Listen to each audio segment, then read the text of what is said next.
Good afternoon, my friends. I'm very happy to see all of you here, and I'm incredibly proud to be presenting to this group. And you'll see why as I progress through my slides today. I have a different perspective this afternoon, and I'll be talking a lot about the history and the legacy of deaf people in science. And I'll be talking about how studying those people helped me to develop a worldview. And I believe we have to share that worldview with our young deaf folks. And we have to really repeatedly emphasize those successes.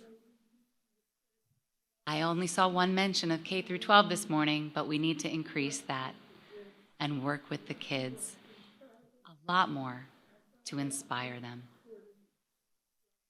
I've found that through my 41 years here at RIT. I have both professional and personal connections to this audience. Professionally, of course, because of STEM and my background in STEM, in particularly physics and science education. But on a personal level, how many of you are involved with biomedical sciences? Raise your hands. Many of you. And my personal connection is that I'm standing here right now, happy to be alive, because I had a quadruple bypass myself, and my open heart surgery experience has led me this year to this personal connection. So if you see me trip, don't worry, I'll be fine. It was an amazing experience for me.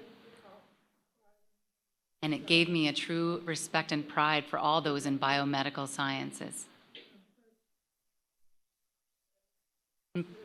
It's a little bit sad and a scary experience for me when I had that discussion with my cardiologist, and his nurse communicated with me through the iPad and had a remote interpreter.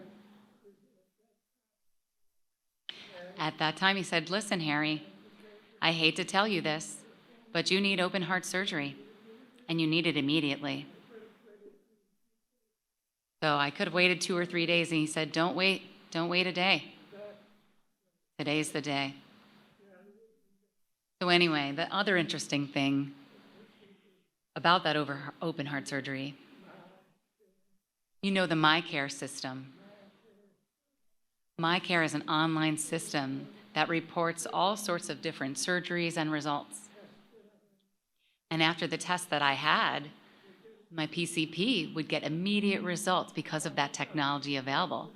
And all the doctors who were connected with MyCare would get those results pretty instantaneously. Go ahead. Now I'm going to look back at STEM with deaf people involved in STEM. It's really our legacy. And then I'll talk about building our worldview. And then I want to offer you all some suggestions as educators and scientists today. I'm going to begin my talk in the 1960s because, well, I'm old. And this is just one slide that really makes me feel very old. At first, I had no telephone. You all are used to using phones these days that are small, but I didn't have one like that. And also, I had no captions. Captions were really used later in the 70s.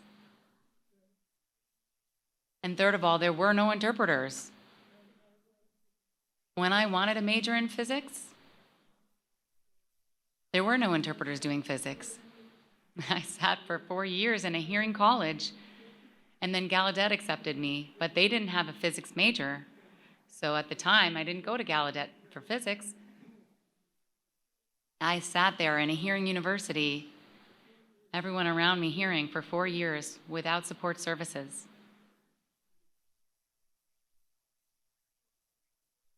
Also, I didn't have a calculator to calculate out my physics problems. I had a slide rule. That's a sign that I use for a slide rule. And you can see that there on the screen. I'll advance to the 1970s now. Things began to change in that decade with Public Law 94-142.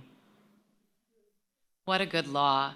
And it provided educational access, and that legislation really changed the world. And I immediately saw that my science organization responded very well to the law. All different brochures and science students and teachers began to follow that law with the Journal of Science. And the students with disabilities began to be educated on that law, and as you can see with the pictures. And I would watch a discussion on sign language of ASL, but way back in 1970s, began with a book, a technical book of technical science that related to science. And I found out very quickly that's really not the way to do it, because sign language changes very quickly over time, even before we can publish that quickly, and it evolves. And that book became quickly outdated. So we began to do that in videotape form instead. And when I retired from RIT 11 years ago, I had about 3,000 science signs online, and even they were outdated. I forgot one thing in beginning my presentation. I really wanted to thank Jerry Buckley and the University of Rochester folks for inviting me here. I forgot to tell you that, but it's really a true honor, and I thank the interpreters as well.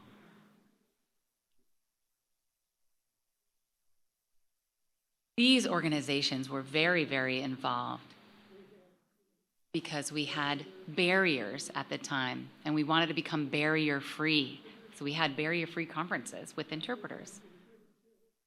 And I started to really feel like, wow, involved in the professional organizations. Especially NSTA, the National Science Teachers Association. They had a special group called Science for Children with Disabilities.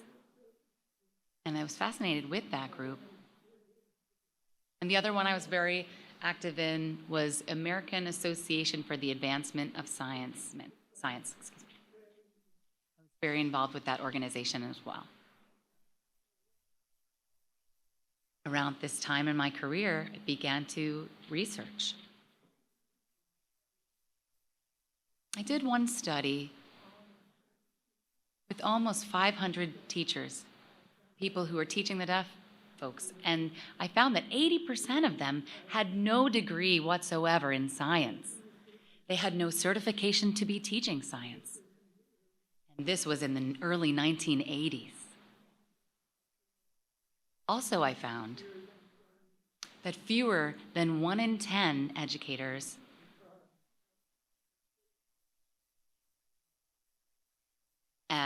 educated people about deaf people in science and the deaf and hard of hearing people. Recently, when I was preparing for this conference, I noticed that in 2017, there was a conference that identified barriers, and it reminded me of one that happened in 1978. We had that conference in Washington, D.C. It was for people with disabilities who wanted to major in science. And there were colleges and universities and professionals there and VR counselors working in universities.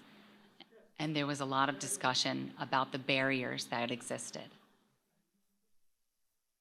We find many different types of barriers. And one of the barriers that really stood out at the time was attitudinal barriers, the attitude of people. And I'll pursue that more.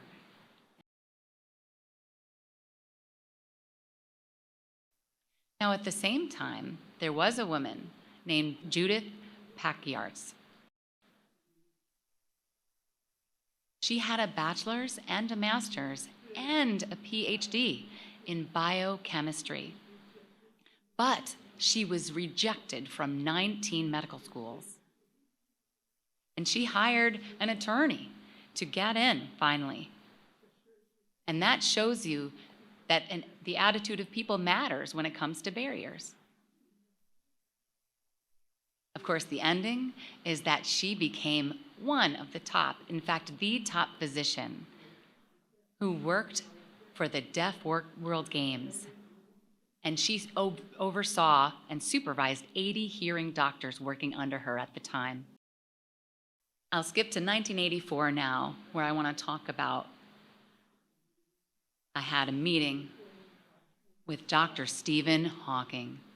And I was incredibly excited about that because as a physicist, seeing him, and you can see that my beetle haircut on the right, I'm there, and he's the man on the left in the picture behind me.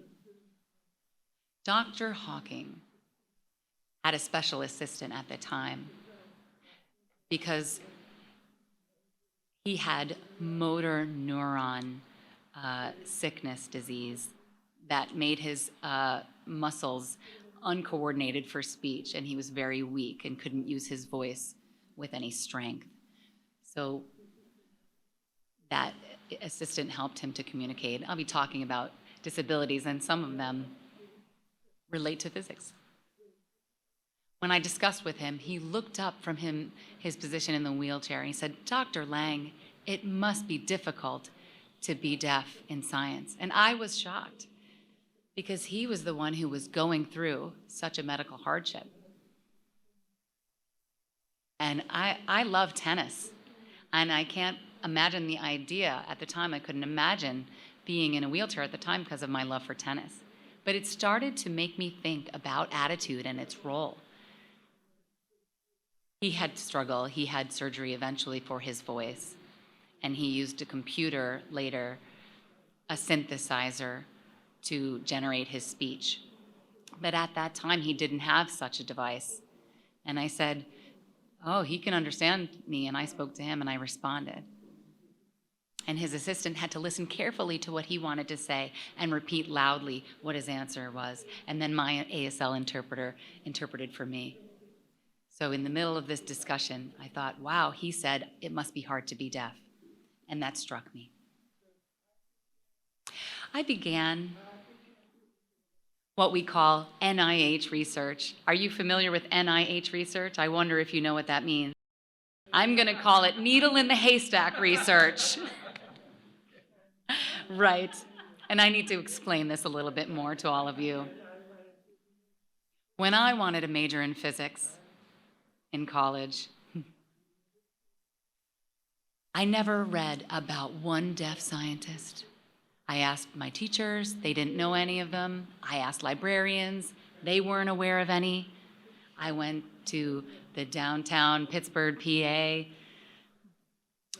library there, and they never saw anyone in publication that was deaf. And when I'm talking about studying the attitudes of deaf people, I started to go to the library, and there were stacks at the time, okay? It's not like a library today. Stacks and stacks of books on physics and biology. And I would grab a book and open it and go through it and look for the word deaf. And I seriously went to France. And I did the same process in France. And I looked for the word sourd. And I went to Germany. And I looked for the word taub. Or gehört means without hearing in German. Anyway, the interesting thing there is going through that process for several years. One by one, I found that there were more than 1,400 deaf men and women scientists in the history of science. And I will share a little bit about some of them with you today for this presentation, and about the legacy of deafness in science.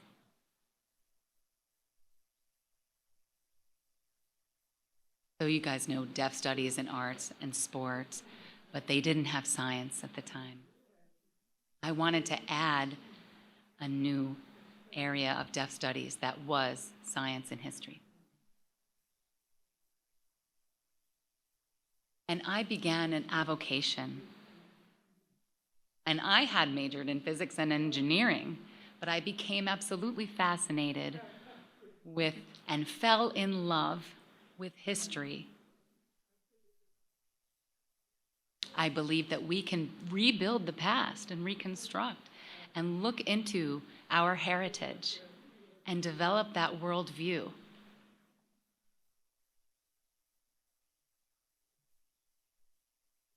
So I saw that legacy developing. So I published 2 books. One was called Silence of the Spheres. It's a deaf experience in history of science. And the second book was Deaf Persons in the Arts and Sciences. And I began to visit schools for the deaf all over the country and present on my findings, all of the things that I had been learning from my NIH as a needle in the haystack research. And each time I finished presenting, the teachers of the classroom would ask the students to please write me a letter. Write a letter to Dr. Lang and tell him a few things that you learned from his presentation. And here's one example. You could see that as the kids watched me sign and tell them the stories of deaf scientists, it really made an impact. One of them was nominated for a Nobel Prize. I also published in a journal called the Terrestrial Arthropod Review. I published an article there. Contributions in Entomology, a Hidden Legacy. At the same time, I began to realize that there's a different perspective with the arts and sciences. People would talk about the needed add to add art to STEM and make it STEAM. But I saw scientists and history using their incredible art skills within the sciences to make significant contributions. So for example, you can see from this slide, Sims Covington. That was Darwin's assistant on the voyage of the Beagle. He would draw all the pictures of what he had observed, animals, bugs. And another example is Regina Olsen Hughes. She worked for the US Department of Agriculture. And she was an illustrator. And in one book alone, she had 5,000 illustrations of plants. And she studied each of those.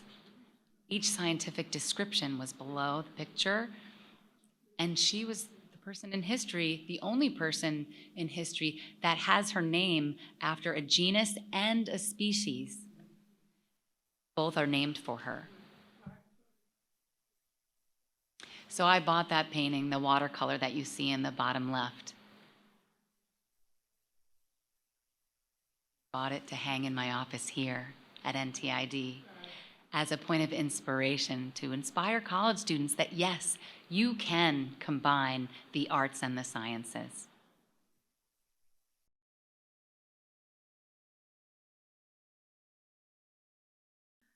I saw a lot of hands go up when I asked about the biomedical sciences. And so I thought I would start off with 3 examples from your fields. The first person you see is Charles Nicole, who received the Nobel Prize. And he received that for finding body lice, actually, as the source of typhus fever. And by finding that, he saved thousands of lives.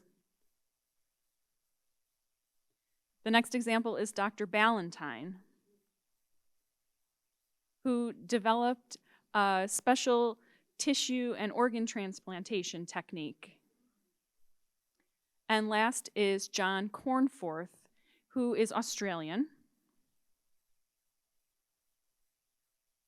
And he studied the molecular structure of cholesterol. I don't know the science for all of these words, actually.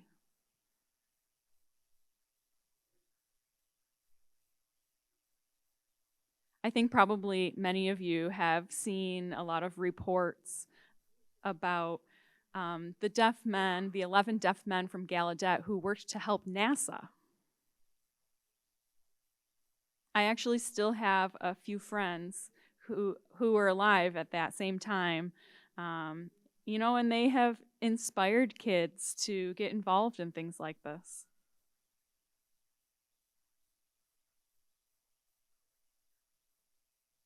Here's a few more examples of researchers throughout the years. Now remember, I have found over 1,400 people, and that was all before 1995. One of the first ones here is Nancy Sharpless. She studied Parkinson's disease. Thomas Meehan is the father of American horticulture. And today we have Tilak Ratnanathar. He's actually a friend of mine who has received awards for his scientific work.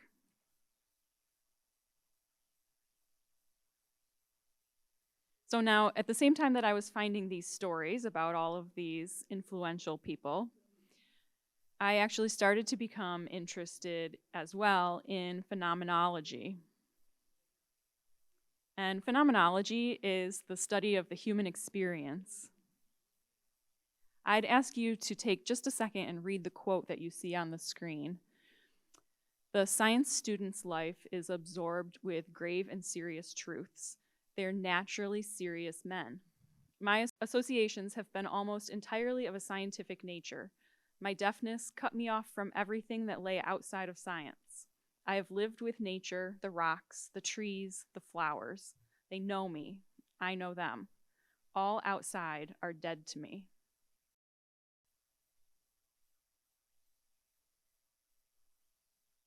So when I studied these scientists, I read their diaries, and I read their correspondences, and I have a lot of quotes from these researchers and the scientists to see how their deafness impacted what we call STEM.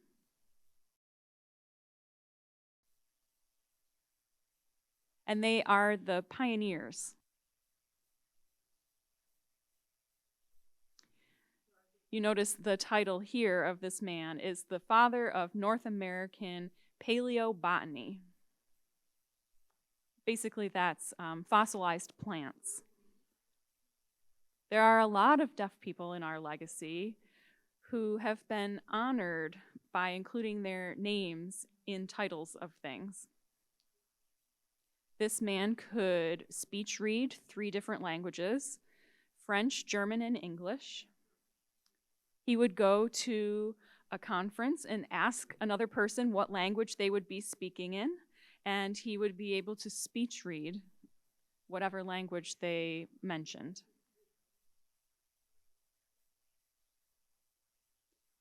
So I started to see how these stories could inspire our deaf youth and help them to develop their self-esteem and apply for future employment. So by showing our legacy of deaf people, it's really giving young people that important experience. One question that came up in my mind was, is our impact on scholarship enhanced by our understanding of deafness or our being deaf?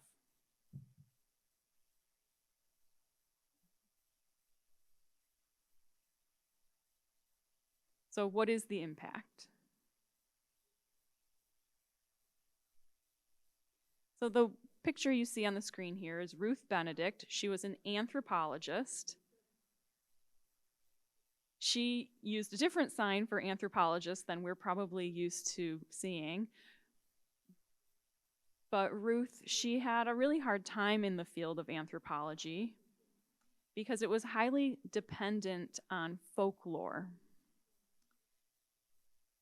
It was dependent on stories from the Native Americans.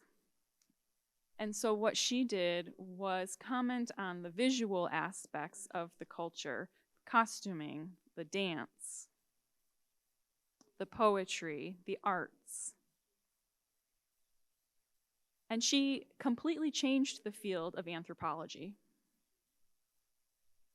She emphasized the visual aspects. One of her close friends was actually Margaret Mead.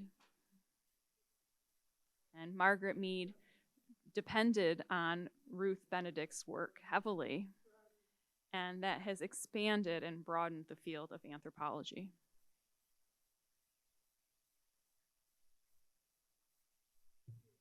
Another example is Helen Taussig.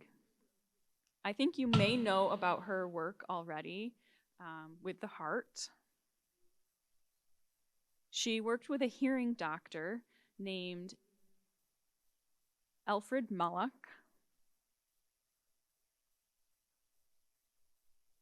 That doctor was also had an African American assistant named Vivian Thomas. And the three of them together saved many lives of babies who otherwise would have died from blue baby syndrome. And that comes from not having enough oxygen.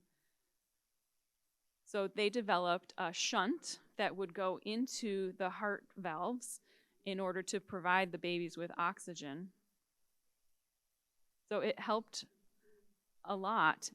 She was able to feel the rhythm of the baby's heartbeats through the vibrations rather than using her hearing through a stethoscope.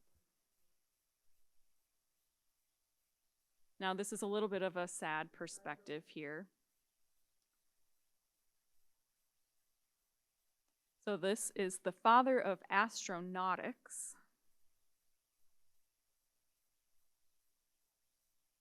This person's name is Konstantin Tsiolkovsky. He himself was very isolated. He was the son of a forester, and the Russian government looked down upon him.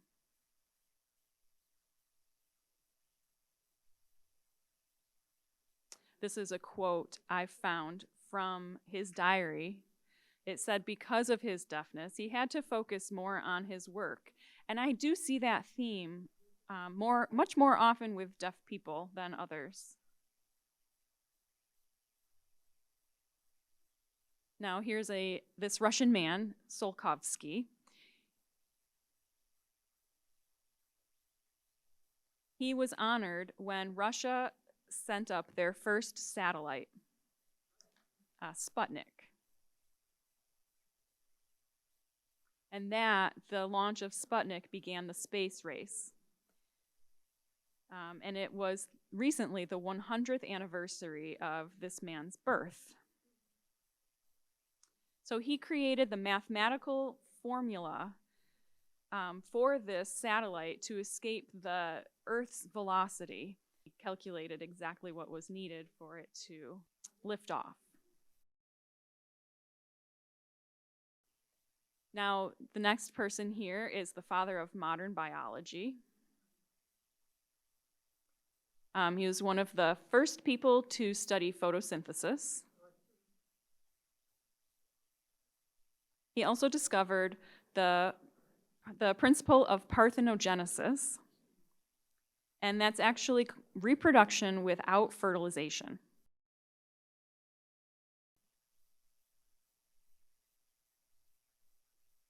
So our legacy also includes botany or horticulture. And if you were to research that, you would find the name Lescarella. And this person and many others were honored by including their names in the scientific names of plants. So Lescarella is honored.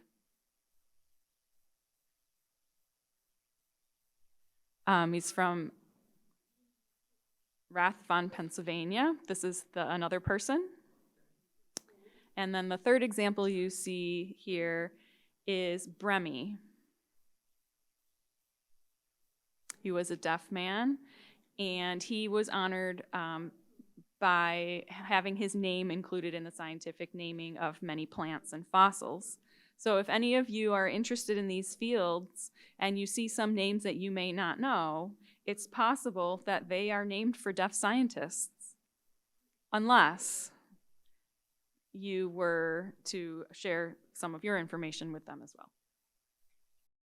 I want to say the same thing about geology as a discipline. We had Bradford Meek as a geologist, and there are 3 examples here where the nomenclature was after the scientist Meek. One of my favorite stories related to astronomy. I don't know if you're familiar with the constellations and Perseus. There is one star that is very strange within that constellation, and it was unknown for years why it behaved the way it did. It would glow dimmer and brighter and fluctuate in its brightness. And people called it, from the word El-Ghul, which meant demon. They would say, oh, that's a demon star. They named it after that for its fluctuation in light. And this scientist was only about 17 when he borrowed his mother's spectacles and made his own telescope from them and measured the time interval between the brightest point and the dimmest point of the light fluctuation. And he found that it was very regular in its interval. Deaf boy, who was only 17 years old, wrote a letter to the Royal Society of London saying, I think those are actually 2 stars in one that rotate around each other, and one blocks the light from the other during a period of time. And he is now credited with discovering the first binary star system. And he found 6 or 7 others before his death. And sadly, he died of pneumonia because he was outside looking at stars very often. And that's in York, England, where the weather isn't favorable. The interesting thing about that binary stars is that it has basically 2 worlds that are shared and shared energy. I thought to myself, wow, what a beautiful metaphor. The metaphor for the deaf world and your shared energy. And we share our science with the hearing people. And I write about that in my books as well.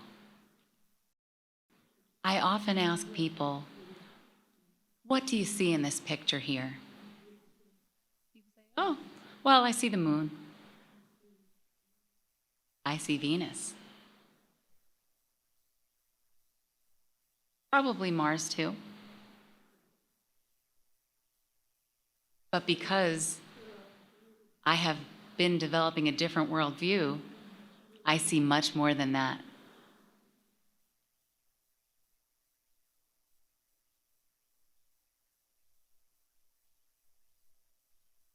I see part of our legacy. For example, this German woman, Tilly Edinger, she's honored with the crater on Venus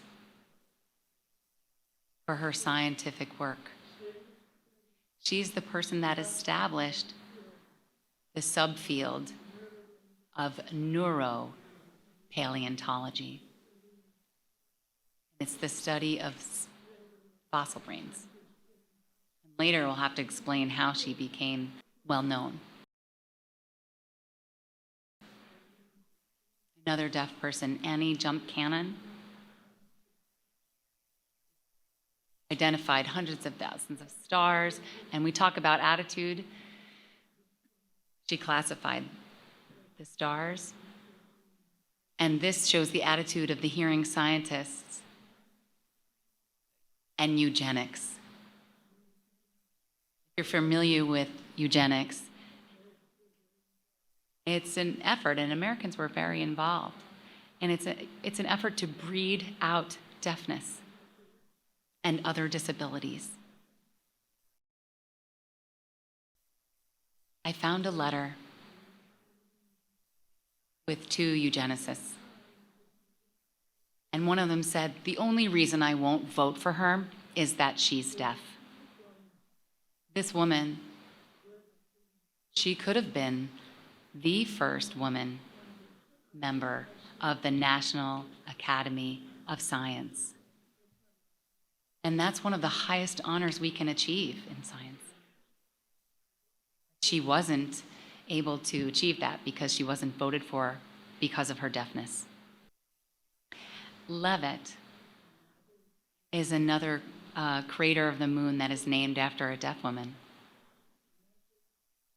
Leavitt was nominated for a Nobel Prize. I saw the letter, and I saw the response to the letter, and there was another astronomer that said, "I'm so sorry, you have to still be living during the Nobel Prize nomination process." So Miss Leavitt unfortunately passed away recently when she had been nominated. She would have otherwise been the first deaf woman nominated. There are 5 other creators, several, as you can see, named after several deaf people, and this speaks to the concept that I'm talking about of a legacy. And if you look up at the moon, I think about all of the stories that I'm mentioning today, and it gives me a great feeling of pride to have these deaf scientists and to know about them from the past, know about their struggles, and to gain their recognition for their work. There's a deaf man who discovered a comet. It's between Mars and Jupiter, and it's named after him, Kassel in Norway.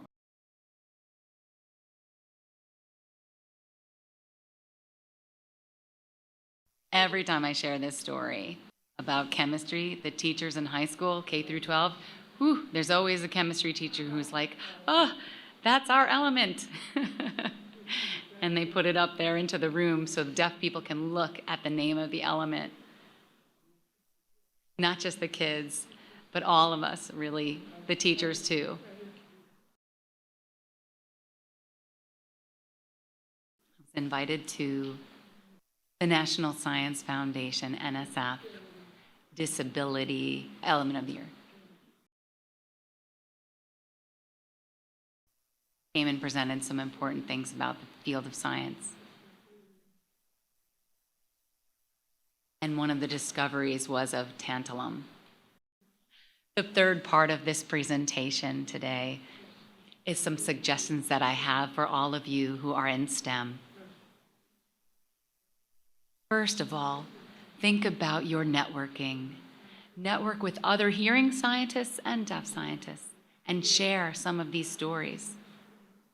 I mentioned this woman before. Her story is very, very compelling. She was Jewish. During World War II, she hid in the library basement. There were hearing scientists who brought her food and water. And for months and months and months, she kept a vial of poison around her neck in case the Nazis discovered her. She planned to kill herself in that case. Her brother was already killed in a concentration camp. And her parents were both imprisoned. And imagine being deaf and every night in the darkness reading books in the museum library, reading without knowing if the Nazis were approaching and going to come through. She had no idea because she was deaf. And unlike Anne Frank, she actually was able to escape, where she went to England. And she spent a year there and then moved to the US. And she published more than 400 articles. Are you ready for the topic? Fossil brain cavities of horses in particular. Right? It sounds funny, but it's incredible, specific scientific work. Bad thing is that Tilly was living in Cambridge, Massachusetts, and she didn't hear a car approaching, and she had an untimely death due to a car accident. There were two German professors who wrote a book about her and found her name on my website. And they realized that she was deaf, and they contacted me and asked me to write a chapter in their book relating to deafness. And that's the only chapter in English in the entire book. The rest of the book is German because of my English. And that's a way to spread the word about our legacy.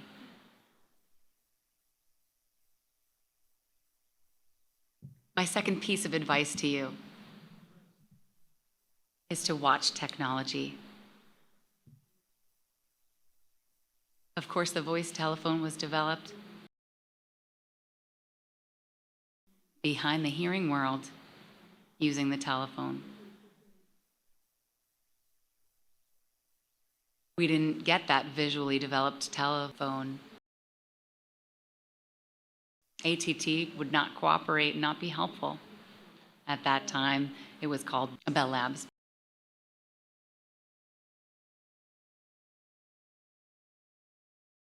And the issue of captions. Hollywood really resisted, and there was a huge effort to fight and a huge protest to get captioning. And I wrote actually 2 books. Well, I wrote 15 books, but of the 15 here are 2 more books about our battles over the phone. Okay, and you'll see that man in the picture there is a deaf physicist. And he said, if Bell Labs won't help us, never mind. We will develop a phone of our own. Most of you are pretty young. You probably don't remember TTY development and how large they were. They came out in the 1960s. And a recent book I published maybe 3 or 4 months ago, it's about the history of captions and our fight for captioning. Also, a third piece of advice for all of you, it's watch the media. Because media can spread misinformation. One example of this misinformation is pretty recent. Before my book was published, was able to include it in the book because of that. It was Melber, MSNBC. He was interviewing Dr. Fauci. And Fauci said, 99.9% of COVID-19 deaths are among vaccinated, but the captionist was wrong. I saw right away at the time that something was wrong with this. The caption said vaccinated, but the information was unvaccinated. So the opposite message was sent. Another suggestion, and we had some discussion on this morning.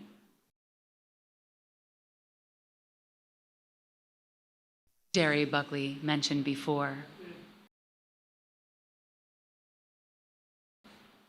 I did many research studies, and I included many on content knowledge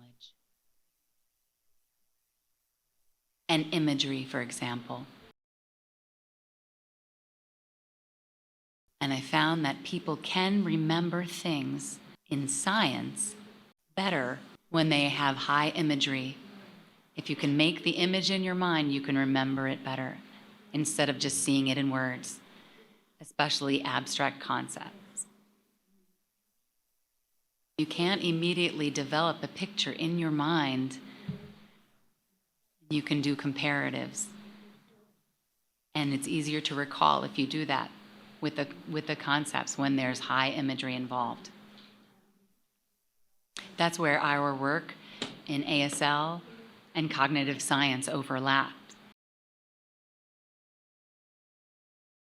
Another example is adjunct aids.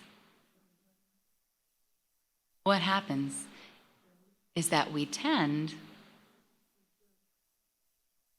they make things visual. But I had 144 deaf students in a research study, and they were all adolescents. And I had high ability readers and low ability readers in that study. And I wanted to see what would help those who had a low ability in reading recall more of the information that were in science. And we developed a lesson on the human eye. And we had group 1, only text in that group. The second group had text plus sign language in ASL, translation. And then the third group was text plus animation. And the fourth group was text plus what we call adjunct. And we asked students what you had learned from what we just taught. And the first 3 cases, the deaf with a low ability for reading didn't improve. Sign language didn't help them. Animation didn't help.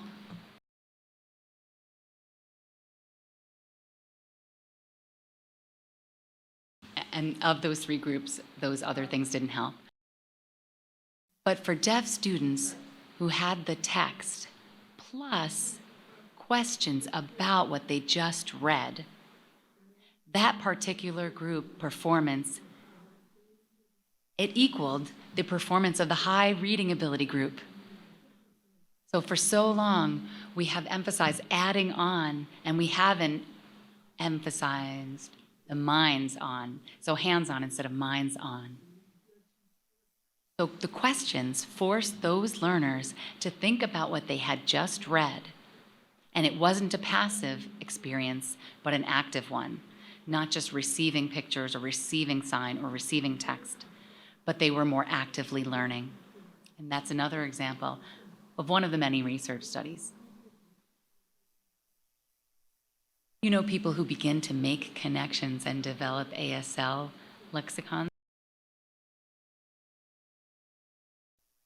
So here you see a picture of an elliptical rotation of the Earth. A lot of people, even hearing people, look at this picture and they'll say that it's not circular, that it's more of an ellipse. But actually, if you were to look at it from a different angle, you'll realize that the artist is actually fooling you into believing that it's an ellipse. It's not. It's actually more of a perfect circle most of the time. So what I'm actually showing you is that hearing people develop ideas from pictures that are actually incorrect. And I believe that science signs actually do the same thing. So I had a 4-year National Science Foundation grant. It was a wonderful project. It was the National Undersea Research Center. And what we did was take deaf students out on a research boat in Long Island Sound.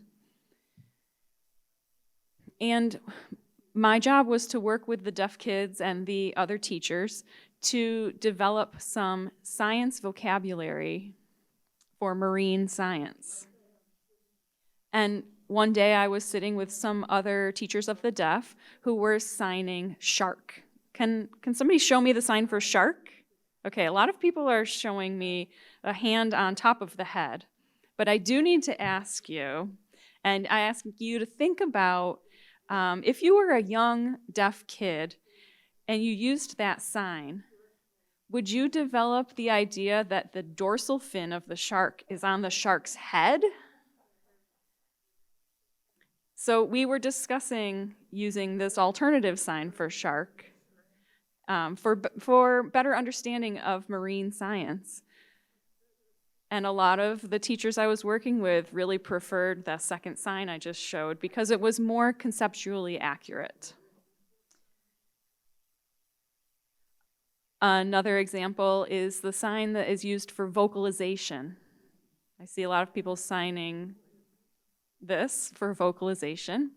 But when we're talking about whales, the sound of a whale makes comes from the top of the head. So it's a better sign than using the sign for voice because the sound a whale makes is not coming from a larynx or from a mouth. So these are just some interesting things that we've discussed. Also, seal versus sea lion.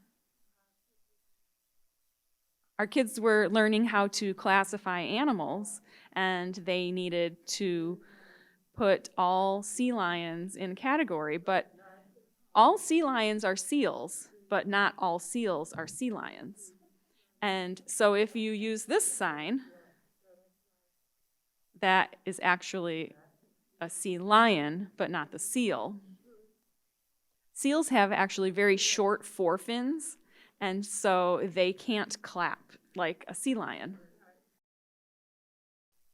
So anyways, to make a long story short, I really was sitting here this morning, and I have to commend all of you for all of your work in ASL and science. And remember, like I said, we developed the lexicon in text form.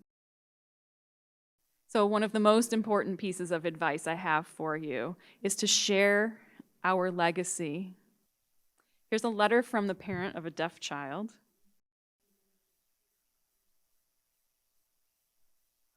So the man who was honored with Sputnik, his mother bought him this kite. He flew this kite, and as a child, he dreamed about people going into space. He connected a bucket to the kite, added insects into the bucket, and imagined them sailing away in a spaceship up to space. The boy who discovered the comet, he used his mother's spectacles. Annie Cannon, her mother built a skylight in her attic so she could study the stars as a young child. The man who developed the TTY, his teacher encouraged him to deconstruct TVs and radios. Another recommendation I have for you, get involved with social issues.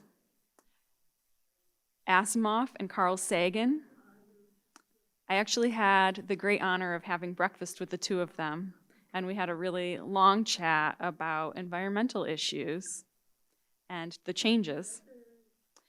Ray Bradbury, I actually bought his book. He signed it for me. And I asked him about the short story Fahrenheit 451. That's the exact temperature that paper burns when they used to do book burnings. So when we think children should be reading and they're actually banning and burning books, it's a problem. So Bradbury told me that he had published 100 copies of Fahrenheit 451 on asbestos, so it could not be burned.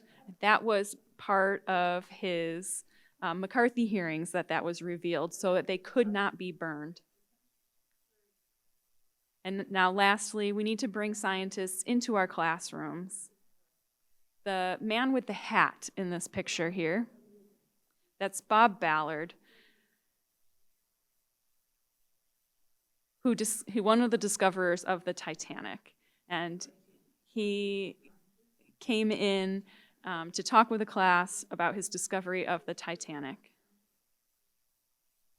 The bottom right is a famous oceanographer, Cousteau, who came to the Rochester School for the Deaf in recent times. We have people who are climate specialists. For example, Carrie Solomon. She is extremely enthusiastic about her work about climate change. And here we have RIT. RIT is also encouraging deaf students to get involved in environmental issues.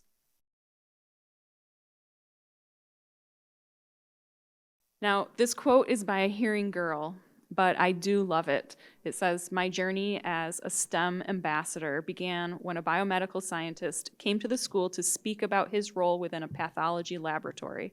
I'd always wanted to do something with science, and after hearing his talk, I thought I could do that. Fast forward a few years, and I was a newly qualified biomedical scientist." So my final recommendation to you all is to go into classrooms, meet with deaf kids, give them the motivation and inspiration by sharing your stories, sharing what you do, so they can see the research that is going on, so that they have the biographical inspiration to inspire them to do more scientific work.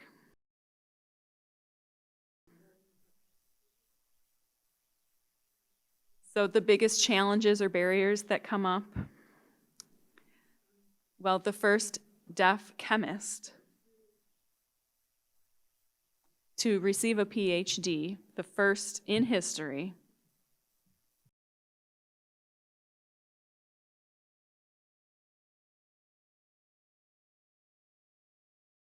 when he left Yale, there was a phrase on the dorm that said, "Perseverance conquers all."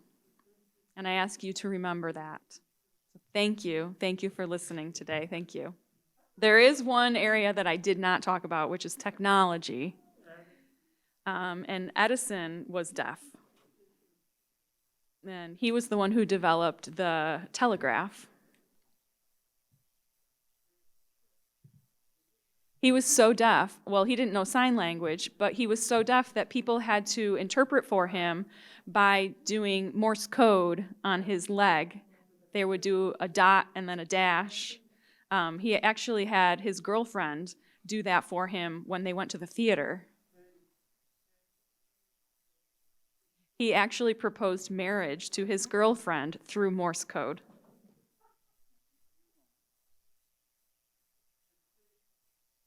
There's actually teeth marks here on the phonograph that you can see in the picture, so he could listen to the music.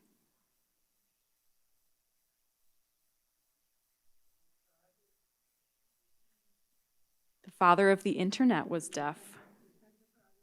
So think about it. We have a huge legacy that we need to share. Thank you so much.